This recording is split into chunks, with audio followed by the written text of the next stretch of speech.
Hello, everybody. Let's start this virtual panel with the title, How OTT Broadcast Overtakes Broadcast TV Model. And we have a great panel today with five very good experts in the area. And I think we'll start off with a quick introduction round. So my name is Magnus Svensson. I work at Eyevinn Technologies as a media solution specialist, and I will lead this panel. And by that, I'll leave it to Johan Bolin. Okay, thank you, Magnus. Hello, my name is Johan Bolin. I am the CTO and the CPO at Edgeware. And Edgeware do CDN products and origin products and subtitling products for the TV and for the online TV industry. Thank you, Johan. Gideon.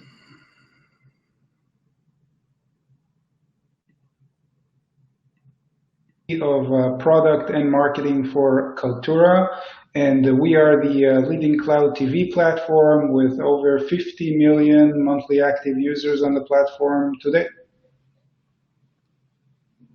Thank you. And Geronimo.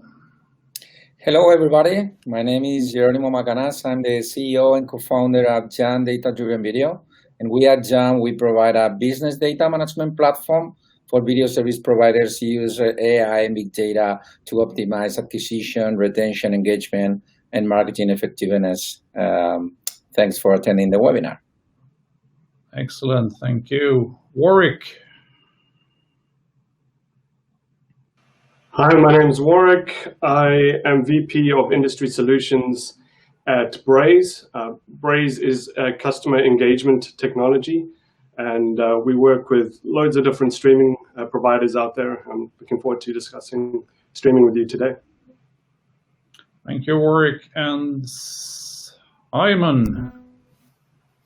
Hi, everyone. Thanks for the opportunity. Simon Frost. I head up marketing across Amazon Web Services in EMEA for the media and entertainment space. And I think most people probably know what Amazon Web Services are up to. So thank you for the opportunity.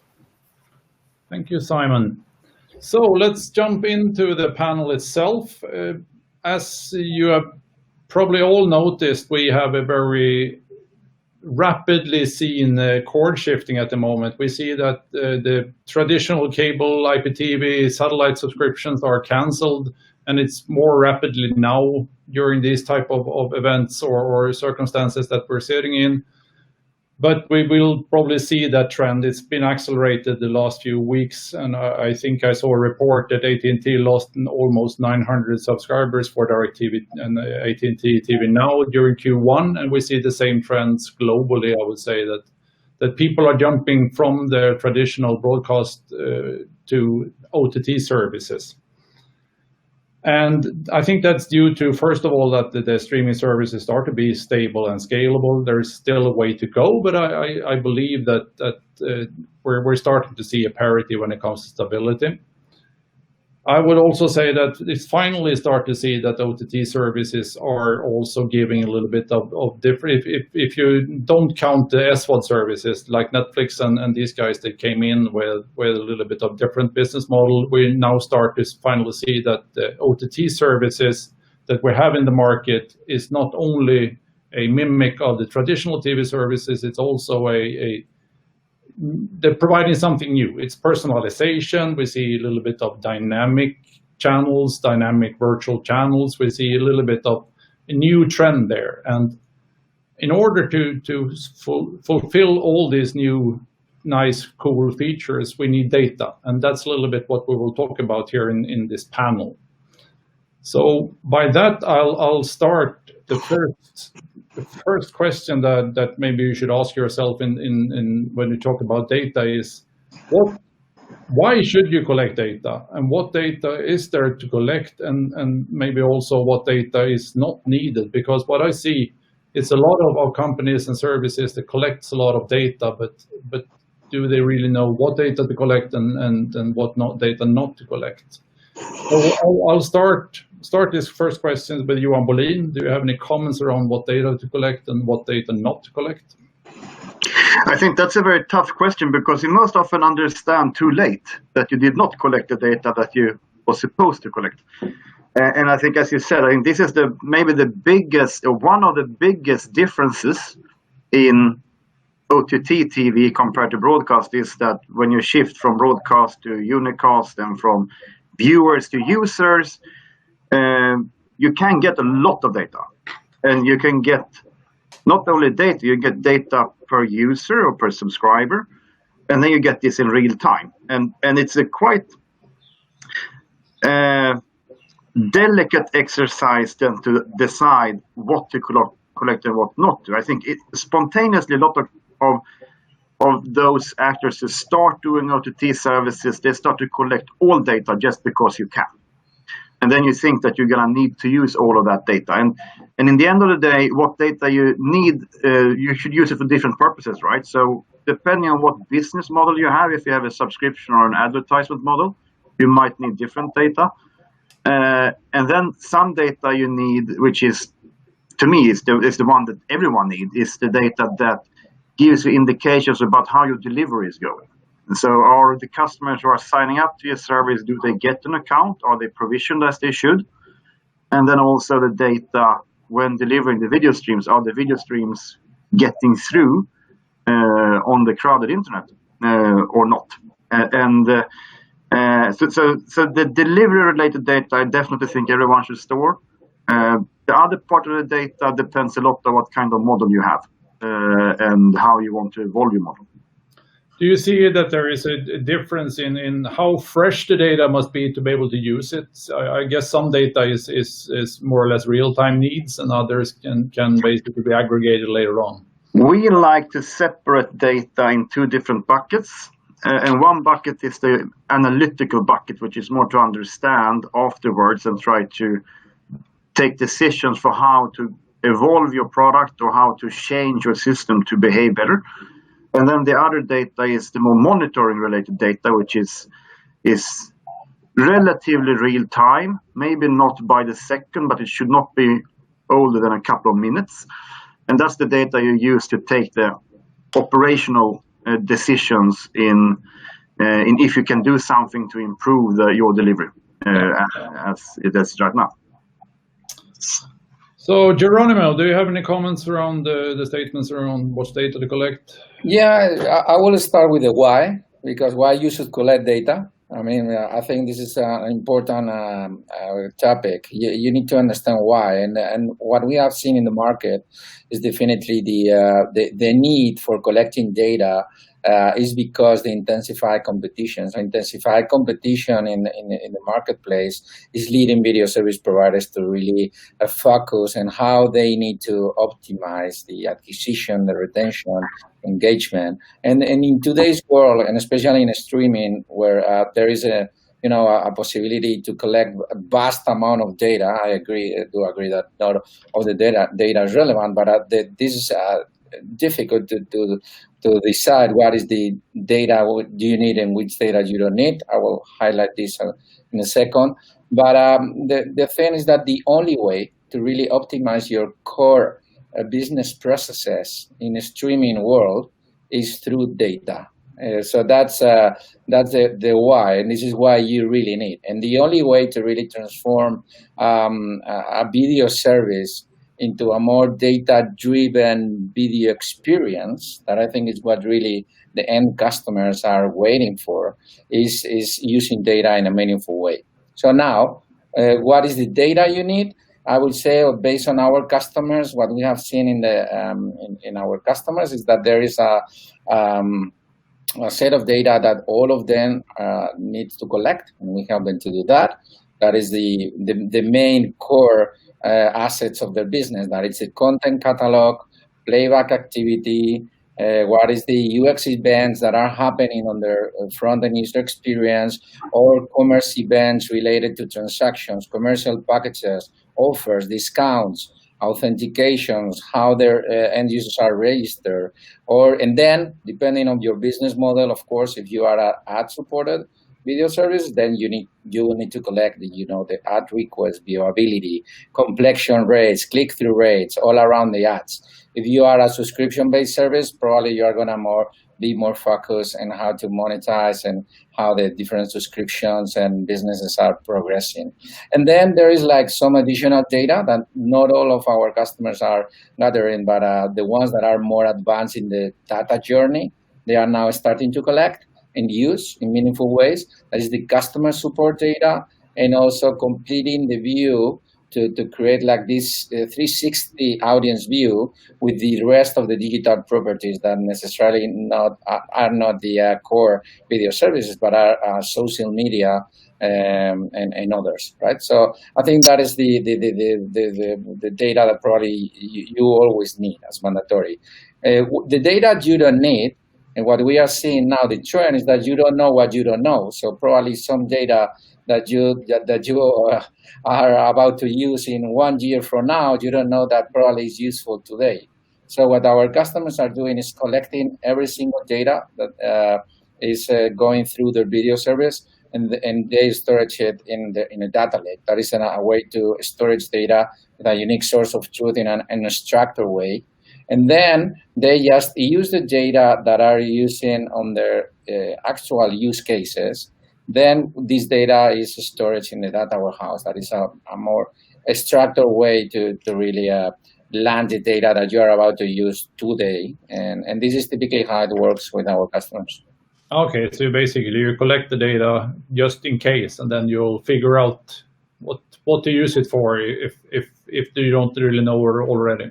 Yeah, this is especially relevant when you want to do advanced cases with AI, machine learning, and these things, that you need historical data to really make it work.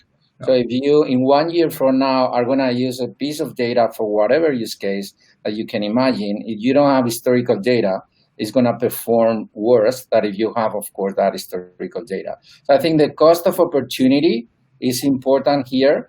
And I think actually, as everybody is experimenting what is the best use cases, my recommendation is to really storage as many data as you can in this way, an structured data lake, and then figuring out what is the best way to structure data and in a data warehouse approach, so you can figure out later potential future use cases. Okay, Warwick, you have a slightly different angle on this. What type of data do you need for your services? Great. I mean, brilliant points that have been raised by Johan and Geronimo. The way I'd look at it is like, where are you trying to get to as a business? And ultimately, brands need to kind of forge human connections, relevant connections with their customers, and that is ultimately powered with data being the center of gravity around how they engage with customers over time.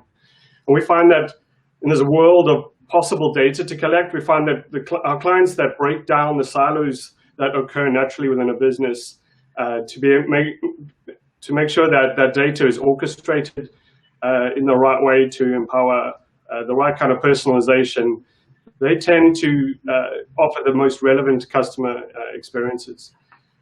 What data should be collected? I would imagine that a lot of study needs to be put around how to prioritize certain data sources and what data is actually operational. Because in the rise in the previous 5 years of this whole world of big data, and we saw retailers get this wrong quite a lot, in that they were able to collect vast amounts of data, but they weren't able to make that data operational. And so it just actually overburdens systems, becomes highly inefficient from a cost perspective. And then also understanding, all right, what not to collect, and also to the points raised earlier, the timing of data collection and the frequency in which data is being collected, because you kind of got this move from batch data processing to stream processing, which enables brands to be able to react to customer behavior in a much more real-time manner. Thank you, Warwick. Simon, what's your angle on data collection and why to do it? I think so much has already been said and so much has been covered. I think something perhaps not mentioned is around the audience and the viewer consent. I mean, I think we see our customers collecting as much possible data as they can for business uses. I think the tool sets are evolving all the time in how you can automate the analysis on data sets and be able to build business insights from that, which is what others have already said. But consent is key. I also think as an industry, we're going to have to really look at, if we're going to change monetization models, if we're going to look at success metrics, if startups are going to negotiate in new ways, then data is going to inform, things like ad metrics. How are we doing on ad insertion impressions and ROI of spend? How do we improve the user experience and navigation based on navigation data?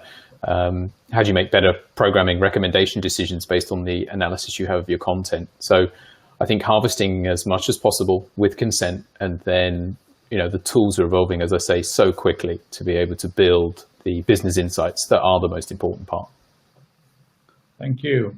So Geronimo, how do you ensure that you have good quality data? So you don't just collect data. How do you ensure that it's the right data and good quality data that you collect? This is a really interesting question, actually, because it's something that customers, when they start to work in a big data scale and trying to make meaningful use of that big scale of the data, is one of the first things that actually you face as a stopper to really make the most out of the that tons of data that you can get. So I will split it in two techniques or two business practices that needs to be in place if you want to be successful with the quality of the data. One, of course, is very big data world or technique that is about all the cleaning techniques out there, right? So you can have the best data sources that you can imagine, but data is not perfect at all. So you are going to need to look at very specific things like blank cells, duplicates, formatting, spaces. So there is a tons of things that you need to look at. And the important thing here is not the list, that is quite long, but is that you really ensure that when you build up your business practice around data, you take this into consideration. That data is not going to be perfect, and that the platform that you are going to work with, or the partner, or whatever, or the internal resources, really look at this very carefully, because otherwise you can get insights or conclusions that really are not the best ones. And I'll give you an example now with the second topic, that is the business QA. And this is as relevant as just the technical QA or data cleaning.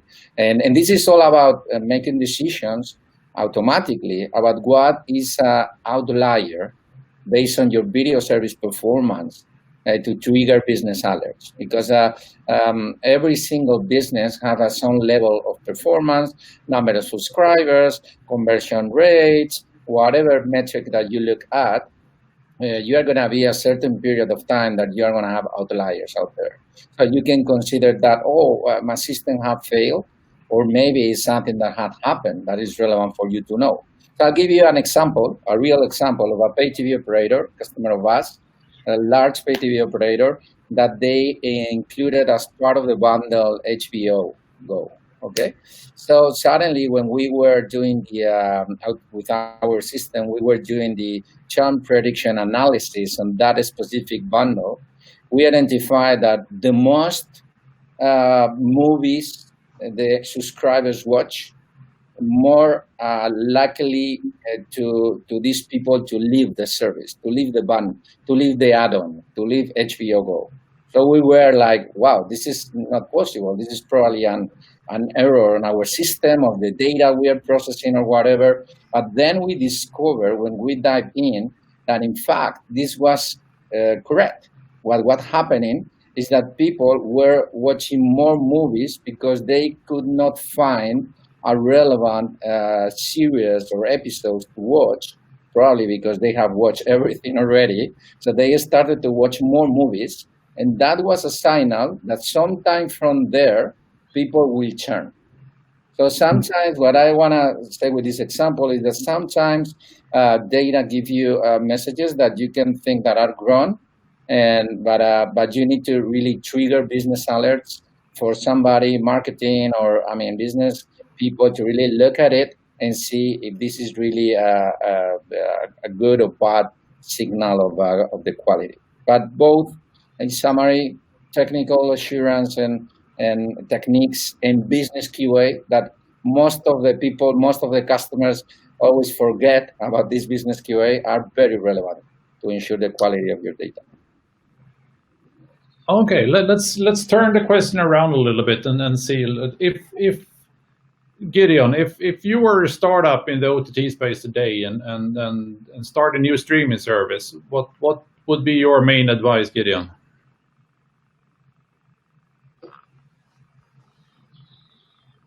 Hello.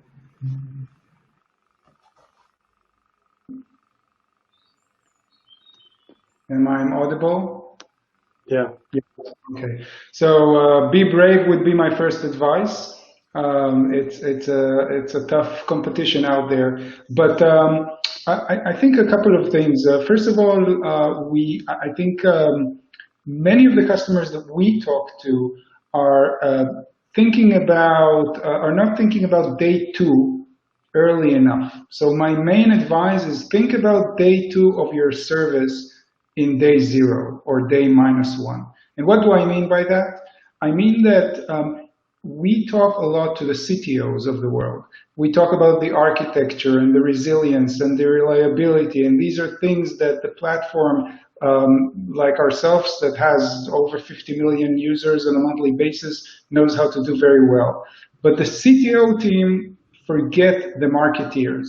That in day 2, the marketeer needs to go into the service. They need to take care about retention, acquisition, churn prevention. And the first advice is think about how would you provide your marketing team those tools to actually run the service you spend so much time on setting up, because it's a very competitive approach. That will be my first advice. Second, related to the discussion so far, I think that the reality out there is a lot more complex than we sometimes describe in these panels. I wish all the services in the world and all of our customers would have taken the discussions we've had so far and basically built a unified data strategy where they clean all the data in one place, they host all the data in one place, they have a single unified dashboard to look at it. The reality is very different. You walk to any of our customers, you talk to the marketing team, they use Mixpanel for this, they use Google Analytics for that, they use something else for quality of experience, they use 7 different dashboards for 3 different companies, and they don't really know how to correlate that data, let alone how to give the executives a good correlation of that data. So the second advice is think about a unified rather than a fragmented data strategy from day 1. It's going to help you later on. Simon, do you have anything to advise apart from what Gideon said? I think from the startups we've worked with, and even if you think of quite mature companies that have entered this space with a new streaming proposition, is think scale. I mean, build cloud native would be obviously a key message, but think scale. I mean, we've had public examples of major OTT providers that have started up that still get caught out with the phenomenal uptake and how fast that can happen. So really plan for scale. Think about how you're going to build that scale into your service. Any particular weak points that you might have, whether that's distribution, whether it's delivery, whether it's just even authentication of new people onto the platform. So I think scale is one. I think the second would then be about getting noticed. So basically, what's going to be to the marketing comment? What's going to be your strategy for how you're actually going to get audiences to be aware of you? Are you going it alone? Are you going to try and get your app on lots of devices? Or are you going into some aggregation strategy? Perhaps you're getting onto the Roku platform or Fire TV, or getting integrated into a pay TV platform. So as a new service, how are you going to be discovered? I think they would be my top 2. Warwick, what is your take on the advice you will give to startups? Well, what we find is the common denominator with streaming providers that are successful is they look at a combination of content plus experience, customer experience equals loyalty. And those are two super important pillars for streaming providers: the richness, breadth and depth of the content strategy that they have, and then the experience that they offer customers. So, for example, if you look at Netflix, one of the biggest issues that they're facing is discoverability of content and finding the right episode to watch. Mindless scrolling, 15 minutes trying to find a single episode. So I think that there's room here for these pains to be solved. The second thing is, I think that with the amount of data points that you can collect, I think that streaming providers need to start to approach catalog merchandising, maybe in a similar way to the way Amazon do it. Amazon have hundreds of millions of products, and mapping the right product to the right customer is an absolute science. And that same science and scientific approach could be a differentiator where you can tell implied information about the customer's viewing behaviors, what they like, what they don't like. And I think to stand out from the crowd of hundreds of streaming providers that are there today, I think being able to expose meaningful content to customers in a personalized way could still be a huge differentiator. Yeah, but maybe a little wrong to call them startups, but Disney Plus gained about 50 million plus subscribers in a very short time, Warwick. How do you think that was possible, apart from that they had a very good market reputation and name already and content? I mean, look, they got to 50 million in about 5 months, whereas it took Netflix about 10 years to hit that same number. And this is to do with a huge behavior shift from the consumer level that really supported that growth. I think that Disney offered a great customer experience. I think they really got their acquisition loops with that free trial done quite well, that kicked off that flywheel of growth. They've got a great brand, as you've said. And I think there's some unique things about Disney, which is that unique and nostalgic content, which just brought back tons of people really seeking stuff that they might have watched while growing up. I think all of the above has really been their recipe for growth. Phenomenal story, by the way.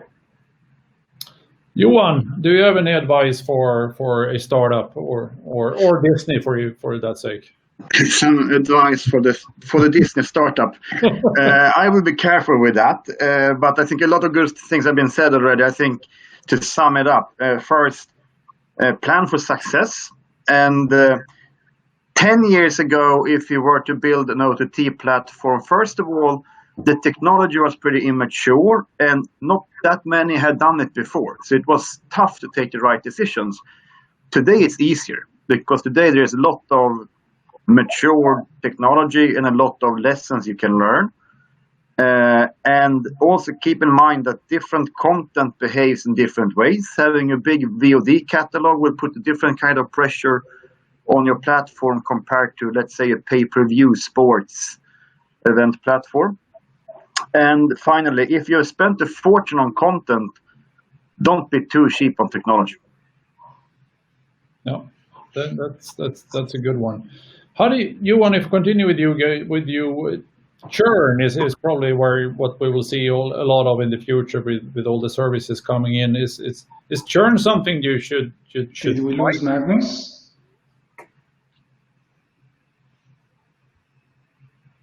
Is everybody else still here? Yeah, I can hear. Yeah. Do you hear me? While Magnus is, I guess, figuring out his connection, just wanted to add to what you just said, Johan. I think for Disney specifically, the fact that they reached 50 million, I would add maybe 3 points. And I would say, first of all, that they went global. I think that if you are what I call a universal syndicator, so today there's super aggregators who collect different types of content like telcos and pay TV operators, and universal syndicators who want to distribute both direct to consumer but also into super aggregators. So I think for Disney, going global has been an important thing and helped them achieve the numbers. You can see the numbers in India and elsewhere.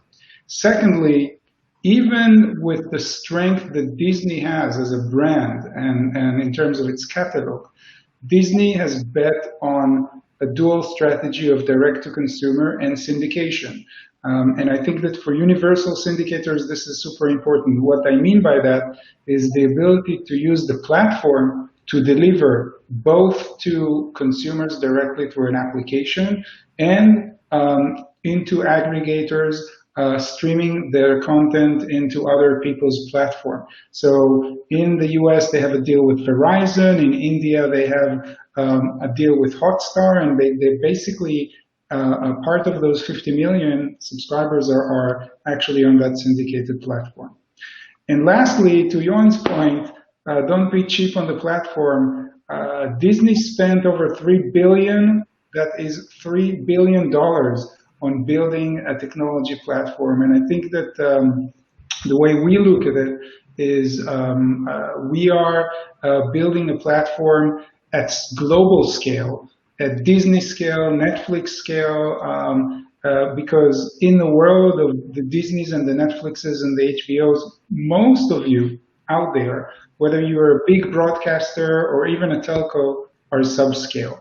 And if you don't have $3 billion to invest in a video streaming platform, if you do, give all of us a call. If you don't, also give all of us a call, because you need to find a platform that will be able to scale with you. Okay, do you hear me again? Yep, we hear you. That's typical. Anyway, so let's move on with the questions I had around churn, and this is I think I addressed you one to begin with. Churn is something you can either sort of fight, or you can start using churn as an advantage, actually, because with all the services we see at the moment, churn will be inevitable. So you can either fight it or use it to your advantage. What would be your take on that, Johan? I don't know exactly how to use it at your advantage, perhaps, but I mean, you're right. Either you can fight it, or you can, if you will, live with it and adapt your service and your business model to that. You will have customers coming and going. I think there's a general, in the industry, we still see TV as the traditional pay TV kind of structure, where you have one customer, or you have one service that aggregates all content, and then when you churn, you are gone for good. You're gone for 24 months. That has obviously changed. But today, most customers have multiple subscription services complemented with maybe some advertisement-funded services as well. So that said, I mean, I think churn is not maybe as bad in an OTT market as it used to be in the pay TV market. But it's a very interesting still pricing kind of strategy. Do you want to put the rather high price and then accept that customers churn when you don't have an attractive content and then hopefully come back? Or do you want to use a price level that keeps customers on the service even though they might not be using it so much and so on? So this largely has to do with what kind of content you have. If you have content that is seasonal content and super expensive, maybe it's difficult to have a pricing strategy where you want to retain customers also through your slow periods, if you will. But it's a very, I don't have any silver bullet for how to solve this. I think it's a very interesting and a kind of new problem or new challenge in the video space that these SVOD platforms brought to the market. Warwick, what is your take on churn? Fight or adapt? Well, it's an amazing question. If you look at the pillars of growth, retaining customers is one of the most ultimate profitability drivers. Now, at Braze, we've built tools to enable brands to predict churn through machine learning. And by enabling this, it can enable teams to be a bit more proactive about preventing that churn, to kind of understand negative value actions that might give us telltale signs that customers are reaching levels of fatigue, or they have not reached this habit building moment that we strive to get customers to, which compound the long-term and downstream value of each of those customer segments that we're trying to acquire in. Also remember that, like, in this game, customers will have multiple streaming providers. We talk about, like, in businesses, the way you build your stack can kind of make or break your business. But even at home, customers are building a stack of technology that they like to go to, whether it be on-demand services and certainly the content that they consume. So there's always going to be multiple streaming providers, and you're fighting as a brand or as a streaming provider for viewing minutes in the short term and then customer loyalty in the long term. And as long as you're conscious about the levers that you're pulling in order to try and get higher consumption and then higher lifetime value and retention, that can kind of make or break the business. Yeah, it's an interesting world we have. I think I read lately that we have more than 300 SWOT services only in US, and so Gideon, how would you survive in such an environment with a new service? It's a great question, and I want to connect it to the discussion about churn. I think that in some cases you should try and actually avoid churn altogether. It goes back to what I was saying earlier about if you are a universal syndicator, if you have content that you want to deliver it, don't rely only on streaming it direct to consumers from the platform that you're building. Because no matter what tools you have to predict and to handle churn, you are going to get limited distribution if you are not Netflix or Disney, let's face it. Therefore, I'll give you one example of how you do that. You use that distribution to stand out. And we have a customer, KCP. These are the 3 largest broadcasters in Korea. They have a service called Kokowa in the US, exactly where there are hundreds of OTT services available. They deliver that direct to consumers with Korean drama content, unique content, 750 programs produced every year.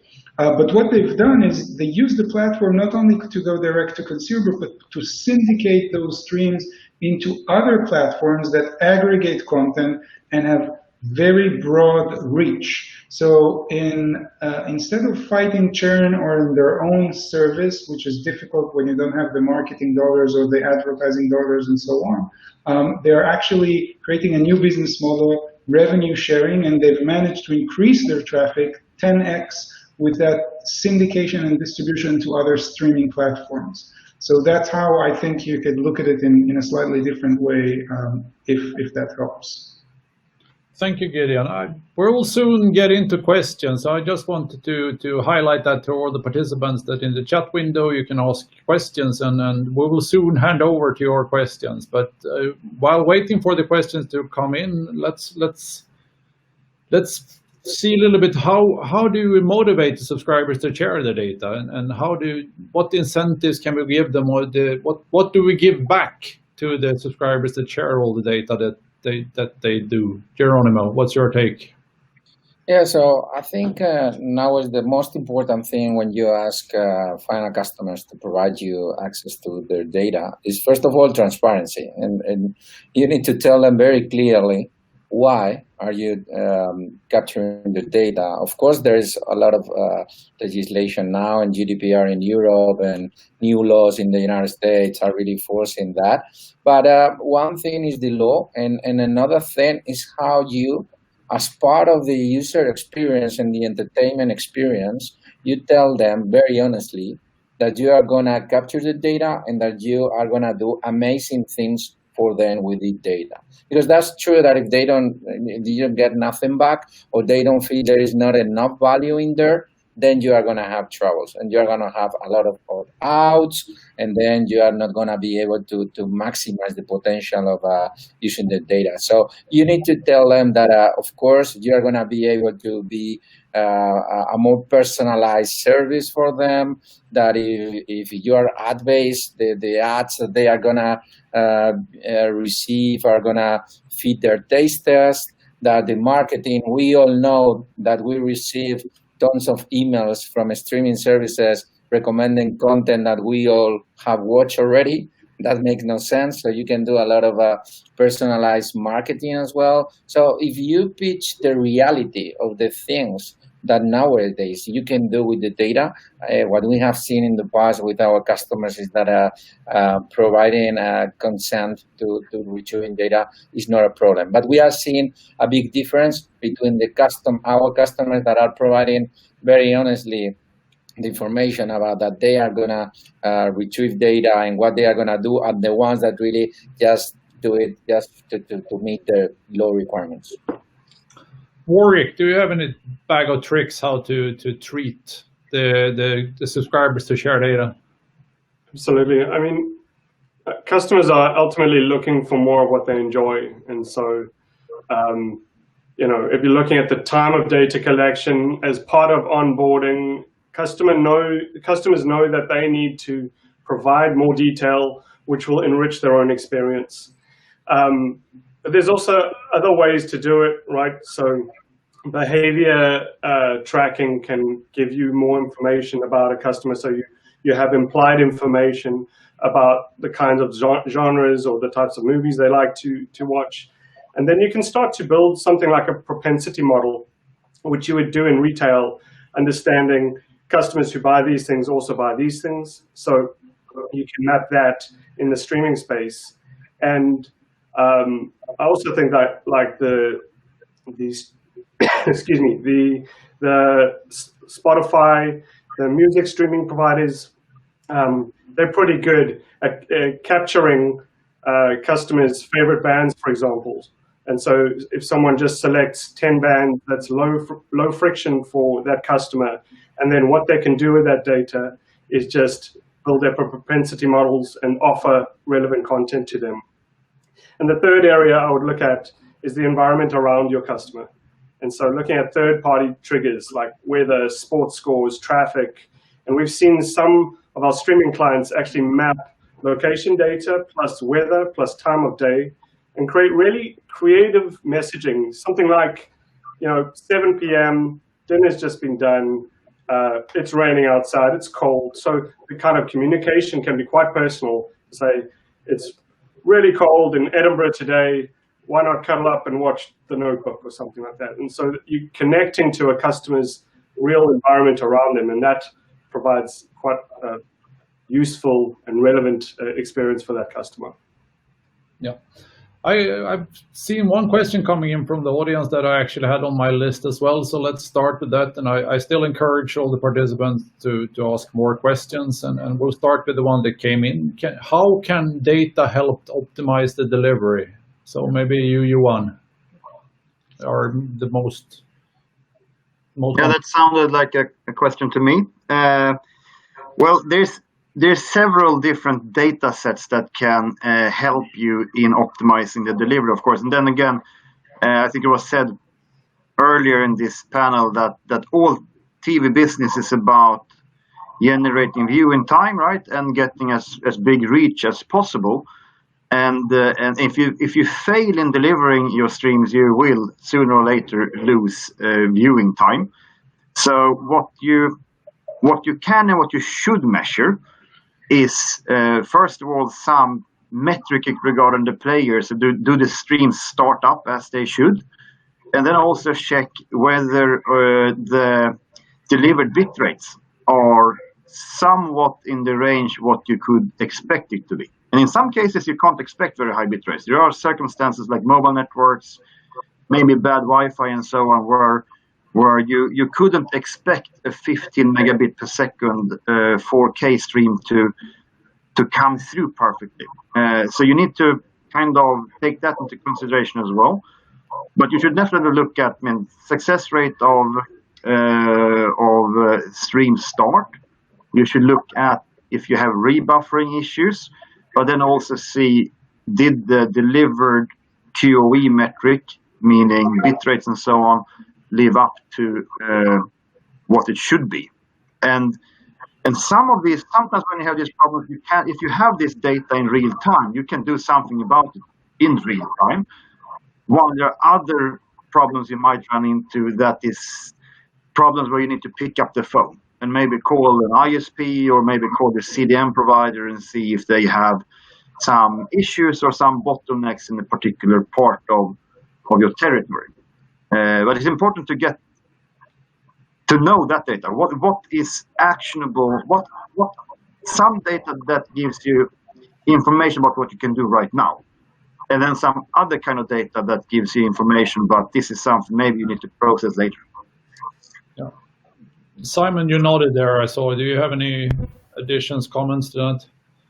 Well, they're very similar, but I think that's probably the biggest. I mean, the panel opened with a discussion around OTT overtaking broadcast and why would that happen. But probably the greatest separation between those aspects is a broadcast, as we all know, is a hardened and well understood delivery mechanism for very large scale, whereas OTT isn't. It's an entirely fluid, dynamic environment of a non-owned infrastructure, and so we see our customers using data to real-time analyze their CDN usages, to analyze their stream usages, to try and build that best experience they possibly can for customers, but then really using it historically to be able to plan their scaling of how their infrastructure is being spun up, but also to predict the types of infrastructure they need and when they need it so they can drive cost efficiency. So I'll give you an example. So a key customer of ours, DAZN, big live sports customer of ours, very much modeling and predicting the types of cloud scale resources they need as they're going to scale up to live events, as they're going to manage signups to those events, as they're then going to deliver that live event. And then when they don't need it, the teardown process to stop paying for those resources. So I think that's one key one around delivery. Another area that we've been helping out with a lot is, and you've probably been seeing the headlines around just the sheer internet impact, and the EU asking Netflix to look at some of their capped rates and just to try and reduce the impact, is really looking at encoding efficiency, using techniques such as QVBR, as we call it, which is effectively a constrained VBR based on maintaining picture performance and quality, but reducing bit rates. So really trying to use all of the tips and tricks possible around coding efficiency to bring that great experience, but reduce the bandwidth requirements to deliver those streams. Thank you, Simon. We got an interesting question here that I think Gideon might be the one to answer. Could data be a new currency for users who want to be part of the next generation of a service? So is data currency?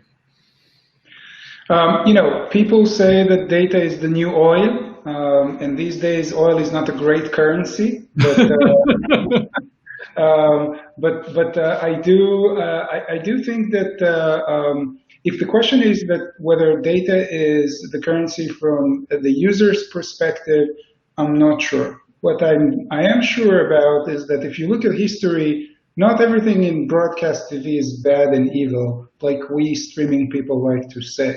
One good thing that has happened is that through the standardization of data, the broadcast industry has managed to build huge businesses. Take the global advertising, TV advertising business, $200 billion a year that are spent based on the understanding that there's a standardized way to measure TV advertising, which is effectively the currency that everybody agrees to. And for sure, streaming, cloud TV could do a lot better in terms of the accuracy of measurement. However, it needs to do better or closer to broadcast TV in terms of the standardization and proliferation of those standards across the board, because we're seeing, for example, huge amount of fraud on connected TV advertising. There was some articles about it recently. So I think data could definitely be the currency. Would it be the currency for consumers? I tend to think not. I think this area is also bounded by some of the privacy issues we discussed earlier. But I do think it will be an important currency for the half of the world that will monetize viewership through advertising. Thank you. We have another question coming in here about traffic shaping and bitrate limitation that EU has asked Netflix and others to do right now. Do anyone have a comment around that would like to? I could comment that since I've been working a good part of my life as an ISP, in an ISP with networks. and it's a quite interesting thing. And I think, at least in the part of Europe where I live, which is in the Nordics, EU mandated, as Simon also said, Netflix asked Netflix and Google and so on to reduce their bit rates because they thought that the internet was crashing due to video. And of course, video being some 85% of all the traffic on the internet, if something can make internet crash, that would be video. Now I think there is it has been kind of perhaps overrated, that problem, at least in the Nordic region. As a matter of fact, the peaks here in the Nordics are not higher now during the COVID-19 crisis than they used to be. And I think that, but at the same time, in other countries, in other parts of Europe, maybe the peaks are higher now, and maybe the internet are more challenged. So I think that it introduces an interesting aspect of data, because if you want to do shaping, you should do intelligent shaping, right? You shouldn't shape 4K content across Europe, because in parts of Europe 4K works like a charm, but in other parts maybe it doesn't. So again, if you have good control of how you distribute your content and what QoE you are delivering, and then you can select where to shape traffic and where not to, then you get a solution that doesn't impact those viewers that shouldn't be impacted. I think it's it was kind of interesting to see that the EU engaged in the video business when this happened. Yeah, and I think Reed Hastings and the guys were quite quick to adapt as well, and then reduce their bitrate a bit, and it's both ends there. It's good marketing to say that they comply with the regulations, and it's quite interesting how Netflix can actually reduce 24%, and I would say that still the quality is still there. So it shows that you can do quite some optimizations in the encoding part. We got another interesting question here that I think it might be Warwick that could answer. When data is collected, is there a uniform definition of how it should be delivered to a business toolkit? Is there standards here, or is it per tool basis? I think if you look at the way data is collected, you're going to have multiple data sources. And I think that the art of each business is about taking multiple data sources in and creating the most appropriate action layer. And so the way we look at it at Braze, for example, is you've got your data ingestion layer where you allow any first or third-party data to come in. You get it to the next step, which is kind of classification and orchestration of that data to ensure that you're personalizing it in the right way. And then any communication out through any of your channels, for example. Designing your stack in such a way that you don't create latency in between those steps, I think can actually make or break a business. We've been talking earlier today about how latency can actually cost businesses millions of dollars. So ensuring that that is streamlined, processed through each step of the technical stack that you're building to be able to orchestrate the amount of data that you're coming in. I think that there's multiple ways of looking at this. I think, Simon, I think when you look at the amount of services that AWS are offering to be able to help this orchestration, I think that there's different ways that different providers are helping solve this problem. Simon, anything comment there? Not perhaps so much. I was going to make a comment about the technology side, because I think I'm not so aware of specific standards yet around the actual data structure sets, if you like, and best ways to do that. And I think AWS has already said there's a lot of tools and a lot of ways and a lot of choice being given to anyone on how they actually want to structure their data and use it. I actually think a comment I'd like to make is more, if there's a standard, if we think of GDPR, I think ultimately if businesses are going to use data and ultimately audience data, I think that trust is the most important aspect, and compliance is the most important aspect. So whilst we can have a technical discussion about how do you orchestrate data sets and use them, probably one of the most important aspects is how do you guarantee that any data that is based around users is protected, is not shared where it shouldn't be shared and is only leveraged in certain ways. So I think, call it a standard, but I think keeping GDPR, keeping compliance, keeping trust at the heart of everything you do is really important. Let's see if we can round up a little bit and wrap up a bit here with the final question. And when do we believe that we'll see the full potential of data to be used in the TV domain? What do you think, Jeroen? When do we leverage data enough, or when do we see the full potential? Yeah, that's a good question. I think that it's actually happened with the big streaming players, right? So we mentioned Disney Plus, Netflix, Amazon. All these companies are relying on data heavily to really provide entertainment experiences.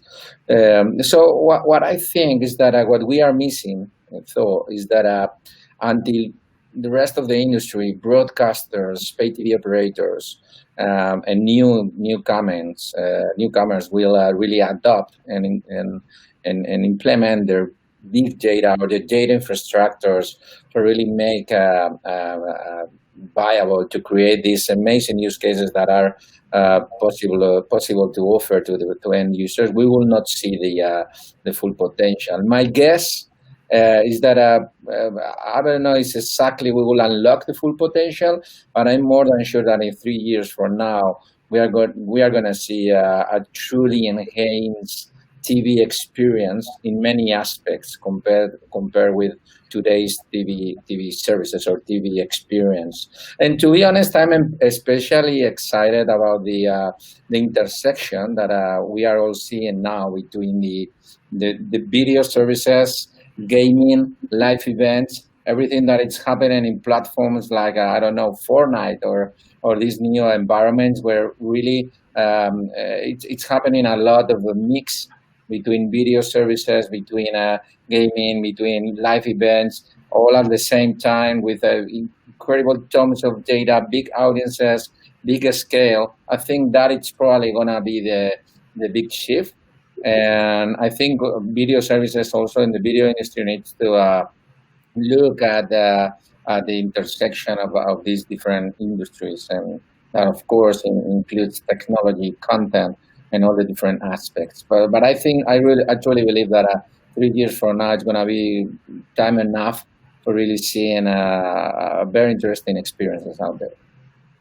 Thank you. Any final words from you, Gideon, regarding data and when we'll see the full potential?